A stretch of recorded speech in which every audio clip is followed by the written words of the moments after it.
আসসালামু আলাইকুম রহমতুল্লাহি অবরকাতুহ। সম্মানিত দর্শক, আজকের যে বিষয়টি নিয়ে আলোচনা করব এটা একান্তই আমার আর উপদেষ্টা রিজওয়ানার ব্যক্তিগত সম্পর্কের উপর ভিত্তি করে। যদি রেজওয়ানার সঙ্গে আমার কোনো ব্যক্তিগত সম্পর্ক না থাকতো এবং রেজওয়ানার জায়গায় যদি অন্য কোনো রমণী হতেন, আমি কোনো অবস্থাতেই আজকের যে ভিডিওর কন্টেন্ট এরকম কোনো কন্টেন্ট তৈরি করতাম না। রেজওয়ানা হাসান আমার পরিচিত শুভানুধ্যায়ী। তার সঙ্গে আমার যে সম্পর্ক, সেই সম্পর্ক বহুমাত্রিক। তিনি আমার ডিপার্টমেন্টের সতীর্থ। একটি হিসাবে তিনি আমার চেয়ে 1 বছরের ছোট ক্লাসে। আবার অপর হিসাবে আমি আদু ভাইয়ের মতো বিশ্ববিদ্যালয় থেকে যেভাবে মাস্টার্স করেছি, সেই হিসেবে তিনি আমার 3 বছরের বড়, অর্থাৎ তিনি আমার 3 বছরের আগে MA পাস করেছেন।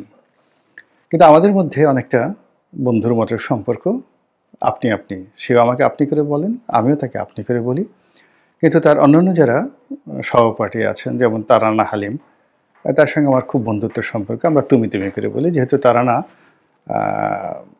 সেই আমরা একসাথে সংসদ সদস্য ছিলাম। তো রেজওয়ানা যখন ঢাকা বিশ্ববিদ্যালয়ে প্রথম বর্ষে ভর্তি হলেন, তখন আমার 1 বছরের ছোট যদি হয়ে থাকেন, আমি তাকে কিভাবে দেখেছি, আর এখন আপনারা যারা তাকে দেখছেন, তো আমার চোখে ওই যে তার প্রথম বর্ষের যে ছবি, এটি সাধারণত ভেসে ওঠে। বহুদিন আমাদের সঙ্গে কোনো যোগাযোগ ছিল না, এমনকি ডিপার্টমেন্টেও আমাদের মধ্যে কখনো কথাবার্তা হয়নি। আমরা জানতাম বা তিনিও জানতেন, কিন্তু আমাদের মধ্যে আসলে কখনোই কথাবার্তা হয়নি। আমাদের মধ্যে কথাবার্তা হয়েছে 2009 সনের পরে, অর্থাৎ আমি যখন এমপি হলাম। আর রেজওয়ানা তখন বাংলাদেশে বেশ বিখ্যাত একজন পরিবেশবিদ হিসাবে, খুবই বিখ্যাত। দেশি বিদেশি অনেকগুলো পুরস্কার তার ঝুলিতে রয়েছে এবং পরিবেশ সংক্রান্ত সাংবাদিকতা, পরিবেশ সংক্রান্ত রাজনীতি, পরিবেশ সংক্রান্ত রাষ্ট্রনীতি সব কিছুর সঙ্গেই রেজওয়ানা জড়িত। খুবই আলোচিত একজন মহিলা, চমৎকার করে কথা বলেন, অসাধারণ এরকম বাগ্মিতা সাধারণত বাংলাদেশে খুব অল্প মহিলা রয়েছে। এবং তিনি যখন কথা বলেন, তার কথার মধ্যে একটা স্মিত হাস্য থাকে, কবির ভাষা, যেটিকে বলা হয় যে রবীন্দ্রনাথ যদি থাকতেন তাহলে নহমাতা নহবধূ নহকন্যা সুন্দরী রূপসী। তো সেই গানের মধ্যে যে হাসির কথা বলা হয়েছে, রেজওয়ানের মুখে সবসময় সেই হাসিটা অনেক আগের থেকে লেগে থাকে, সেই বিশ্ববিদ্যালয় জীবন থেকে। মানে সে যখন খুব স্বাভাবিক কথা বলে, তো তার গালে টোল পড়ে এবং তার যে মুখে একটা স্মিত হাস্য থাকে। তো এ কারণে হলো কি, তার যে সৌন্দর্যটা, তার যে আবেদনময়তা বা তার যে গ্রহণযোগ্যতা, এটি শতগুণ বেড়ে যায়। দ্বিতীয়ত হলো যে তিনি না ফর্সা না কালো, উজ্জ্বল শ্যামবর্ণ, এবং সেটা যেন শ্যামবর্ণ নয়, একেবারে শ্যামবর্ণের মধ্যে যাকে বলা হয় সবচেয়ে ক্রিমি, মানে যেটাকে আমরা ক্রিম কালার বলি, তো সেই রকম তার গাত্রবর্ণ। এবং আমাদের বাংলাদেশে যে ধরনের অ্যাভারেজ মানুষের মেয়েদের যে উচ্চতা থাকে, তার চেয়ে তার উচ্চতা অনেক বেশি, 5 ফিট 5 ইঞ্চির মতো তার উচ্চতা। এবং তার এই যে বয়স, এখন তার বয়স 57 বছর থেকে 58 বছর। এই 58 বছর বয়সে তিনি যে শরীরের যে ফিটনেসটা এমনভাবে তিনি রেখেছেন যে তাকে দেখলে অন্তত তার চেয়ে কম করে হলো 10 বছর কম মনে হয় তার বয়স, আরও বেশি।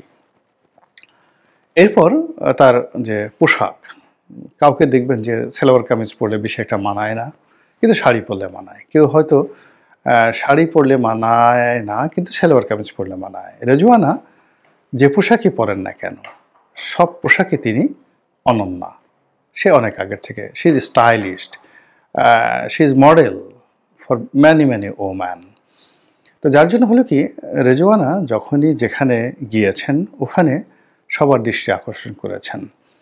তো তার এই যে সৌন্দর্য, চামড়ার সৌন্দর্য, শারীরিক যে গঠন, দেহসৌষ্ঠবের সৌন্দর্য, এর সঙ্গে আল্লাহ রাব্বুল আলামিন তাকে একটা মেধা দিয়েছেন। অসম্ভব মেধাবী। ঢাকা বিশ্ববিদ্যালয়ের লতে অনার্স করা, মাস্টার্স করা, এটি চারটিখানি বিষয় নয়। ঢাকা বিশ্ববিদ্যালয়ের সবচেয়ে মেধাবী ছেলেমেয়েরাই এই ডিপার্টমেন্টে পড়ে এবং তিনি সেই ডিপার্টমেন্টের ছাত্রী ছিলেন। যা হোক, এরপর তার একটা বংশ পরিচয় আছে।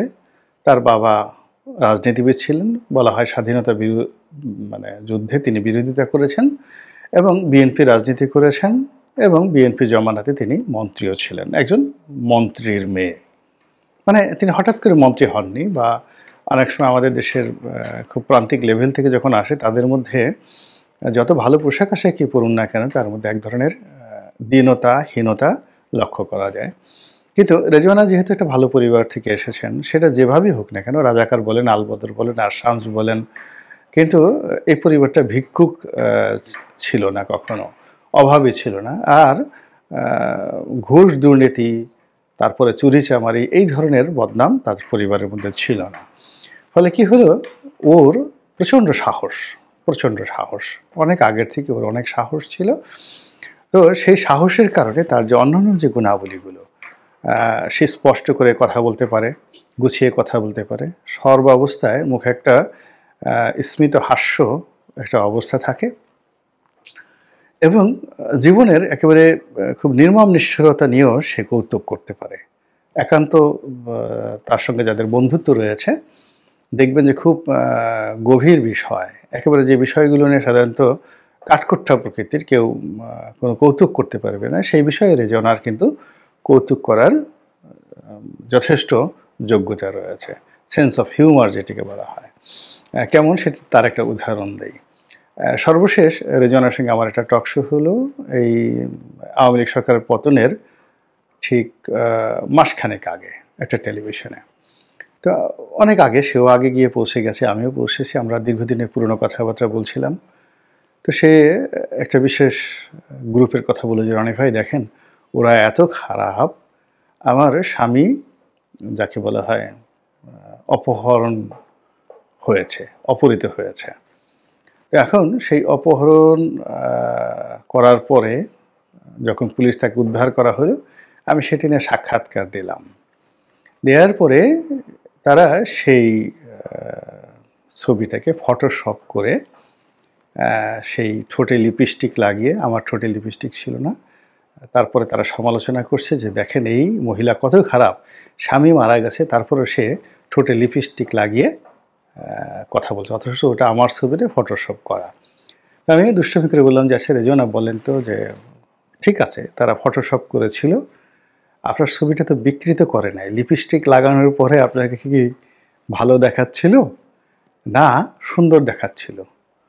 তো সে অন্য সময় হলে অন্য মানুষের কিন্তু রাগ করতো, কিন্তু সে আমারই সঙ্গে পাল্লা দিয়ে জোরে হাসি দিল, হাসি দিয়ে বলে, রনি ভাই সত্য কথা বলি, ওরা ফটোশপ করেছে, but it was a very good work, সুন্দর হয়েছিল। এবং আমার ঠোঁটে যেভাবে লিপস্টিক লাগিয়েছে, এলোমেলো করে লাগালেও তারা পারতো, যেতে খারাপ দেখাতো, কিন্তু তারা নিখুঁতভাবে লিপস্টিক লাগিয়েছে এবং ওখানে ভালোই লাগছিল। This is Rezwana. এখন তাকে উপদেষ্টা করা হয়েছে এবং উপদেষ্টা করার পরে তিনি কিছু কাজকর্ম করার চেষ্টা করছে, যেহেতু দীর্ঘদিন ধরে তিনি পরিবেশ নিয়ে আন্দোলন করছেন, সঙ্গতির কারণেই পরিবেশের যে কোনো বিষয় নিয়ে তিনি দৌড়ঝাঁপ করছেন। আর আমাদের দেশের যে জনগণ, তারা কয়েকটি কারণে খুব বিরক্ত হন। একজন লোক দেখা গেল খুব বেশি ভালো করতে চান, আমাদের দেশের জনগণ কনজারভেটিভ জনগণ, তারা বলে ধীরে চলো, এত দ্রুত করার দরকার নেই। দ্বিতীয়ত, আমাদের সমাজে একটা ফিউডালিটি কাজ করে, একটা সামন্ততান্ত্রিক মনোভাব, এবং সামন্ততান্ত্রিক যে মনোভাব, এখানে মেয়েদেরকে মানুষ বাইজি হিসাবেই বেশি পছন্দ করে, তাদেরকে নর্তক হিসেবে বেশি পছন্দ করে, তাদেরকে রক্ষিতা হিসেবে বেশি পছন্দ করে, কাজের বুয়া হিসেবে সেই রক্ষণশীল পরিবারে মেয়েদেরকে স্থান দেওয়া হয়। কিন্তু একটা মেয়ে ঘোড়া চালাবেন, একটা মেয়ে সিংহাসনে বসবেন, তলোয়ার চালাবেন, কুম্ভকারা জুডু করবেন, বিচারকের আসনে বসবেন, রাষ্ট্র চালাবেন, এটা সবাই মানতে পারে। কিন্তু ফিউডাল সোসাইটি, যেখানে ফিউডালিটি রয়েছে, সেখানে এটা হয় না। এমনকি নারীরাও সেই সমাজ এটা কিন্তু মেনে নিতে চায় না। দুর্ভাগ্যজনক হলেও সত্যি যে আমাদের এই দেশটি দীর্ঘকাল ধরে জমিদার প্রথা ছিল আমাদের এই দেশে, এবং আমাদের সেই জমিদারি প্রথা অনেক আগে চলে গেছে। আমরা অনেক দরিদ্র হয়ে গেছি, কিন্তু আমাদের সবার মনের মধ্যেই এক একজন সেই রবীন্দ্রনাথের কথা মতো রাজা বাস করে। আমরা সবাই রাজা। আমরা কৃষিকাজ করলেও রাজা, আমরা মেথরের কাজ করলেও রাজা, নাপিতের কাজ করলেও রাজা। আমরা সবসময় ঘোড়া নিয়ে চলি, মনের মধ্যে আমাদের একটা ঘোড়া থাকে। তারপর সেই ঘোড়ার উপর বসে আমরা চাবুক চালাই। আমাদের সবারই বাইজি মহল থাকে মনের মধ্যে। সেখানে আমরা সেই বিশ্বের সবচেয়ে সুন্দরী সুন্দরী, সেটা ম্যারিলিন মনরো হোক, কিংবা যোগিতা বালি হোক, কিংবা মাধুরী দীক্ষিত হোক, যে যার জমানার সবচেয়ে শ্রেষ্ঠ জিনাত আমান হোক, রেখা হোক, তাদেরকে আমরা সেই উমরাহজান বানিয়ে, অসহায়ক রমণী বানিয়ে, তাকে আমরা নাচ ঘরে বসিয়ে নাচতে বলি বা গাইতে বলি, পাকিজার মীনা কুমারীর মতন করে। তো এই হলো আমাদের সমাজের মন এবং মানসিকতা। এবং সেই মন এবং মানসিকতার মধ্যে হঠাৎ করে এসে এখন এই রেজওয়ানা পড়েছেন। এখন রেজওয়ানার এত গুণ, এত যোগ্যতা, কিন্তু সব যোগ্যতা বাদ দিয়ে সব মানুষ তার সমালোচনা করছে যে সে কোনো যোগ্যতার বলেই এখানে চান্স পায়নি। তাকে ডক্টর মোহাম্মদ ইউনূস নিয়োগ দিয়েছেন সুন্দরী কোঠায়। এর চেয়ে আমরা যারা বলছি জাতিগতভাবে আর অবমাননাকর কোনো কথা হতে পারে না। একটা রমণী, তাকে যদি আমরা জেন্ডারের কথা বাদ দিয়ে কেবলই মাত্র ধরুন সে ঢাকা বিশ্ববিদ্যালয়ে চান্স পেয়েছে, এখানে কত ছেলেকে সে পিছনে ফেলে, সেখানে তো সে কোটায় আসেনি। এরপরে সে যে আজকের অবস্থানে আছে, এখানে কোনো নারী কোঠা বা কোনো সুন্দরী কোটা, এর উপর ভিত্তি করে তাকে এখানে টিকতে হচ্ছে না। সে তার আপন বলে বলিয়ান হয়ে নিজস্ব যোগ্যতা বলে আজকের এই সমাজে সে টিকে আছে। সেইগুলো বাদ দিয়ে তার এই 57 বছর বয়স, যেখানে আজ থেকে 20 বছর আগে এই বয়সের যারা মহিলা তারা সবই বৃদ্ধা হয়ে যান, প্রবীণা হয়ে যান। কেউ এদের বেশিরভাগই আমাদের মা হয়ে যান বা দাদি হয়ে যান। তো এরকম একজন সম্মানিত ভদ্র মহিলা, যিনি কিনা বয়োজ্যেষ্ঠ প্রবীণা, কেবলই মাত্র তার যে দৈহিক সৌন্দর্য, সেই দৈহিক সৌন্দর্যটাকে আমরা দেখে সেটাকে কটাক্ষ করছি এবং বলার চেষ্টা করছি যে এই মহিলাকে সুন্দরী কোটায় নিয়োগ দেওয়া হয়েছে। তাহলে সুন্দরী কোটায় যদি তাকে নিয়োগ দেওয়া হয়ে থাকে, তাহলে তার কিন্তু কাজ করার দরকার নাই। ফিউডাল সোসাইটিতে যখন কোনো সুন্দরীকে কোথাও নিয়োগ দেওয়া হয়, তখন কি করা হয়? তা আমাদের রাষ্ট্রের যে কালচার, রাষ্ট্রীয় যে কর্মকাণ্ড, এবং সেই কর্মকাণ্ডের সঙ্গে যদি আমরা এইভাবে সুন্দর বা সুন্দরী যোগ করে দিই, ধরুন রেজওয়ানার জায়গায় যদি হ্যান্ডসাম কোনো সুন্দর যুবক আসতেন, সেটা ঋত্বিক রোশনের মতো কোনো যুবক আসতেন, তাকে নিয়ে কি বলতাম যে ইউনূস সাহেবের বাড়ি চট্টগ্রামে, আর আমি আগাতে পারলাম না। তাহলে আমরা আমাদের যে চিন্তা এবং চেতনার যে জায়গা, সেই জায়গাটাতে আমরা রাষ্ট্রীয় যে কর্মকাণ্ড, যেটি একটা পবিত্র দায়িত্ব, আমাদের জীবন জীবিকা, মান সম্মান, অর্থবিত্ত এই দায়িত্বের উপর নির্ভরশীল, সেই কর্মটিকে আমরা সুন্দরী কোটায় নামিয়ে এনেছি। এবং রেজওয়ানার মতো একজন ভদ্র মহিলাকে যদি আমরা সমালোচনা করতে চাই, তার স্পেসিফিক কাণ্ড নিয়ে, কথা নিয়ে, বক্তব্য নিয়ে আমরা সমালোচনা করতে পারি, যেহেতু তার অফিসটি পাবলিক অফিস। কিন্তু তিনি সুন্দরী কোটায় এসেছেন ইত্যাদি ইত্যাদি কথাবার্তা যে বলাগুলো, এগুলো শুধুমাত্র জেন্ডার ভায়োলেন্স নয়, এটা রীতিমতো বিকৃত রুচি। তৃতীয়ত, এটা আমাদের যে ফিউডাল মন মানসিকতা, সেই ফিউডাল মন মানসিকতার একটা পরিচয়। আর সর্বশেষ আমরা এর দ্বারা কবিরা গুনার শিকার হচ্ছি। এর কারণ হলো আল্লাহ রাব্বুল আলামিন গীবত একেবারেই পছন্দ করেন না। আর কোনো নারীকে নিয়ে যদি গীবত করা হয়, আল্লাহ ভীষণ রকম গোস্বা করেন। আল্লাহ আমাদের সবাইকে হেদায়েত দান করুন এবং হেফাজত করুন। আসসালামু আলাইকুম ওয়া রাহমাতুল্লাহি ওয়া বারাকাতুহু।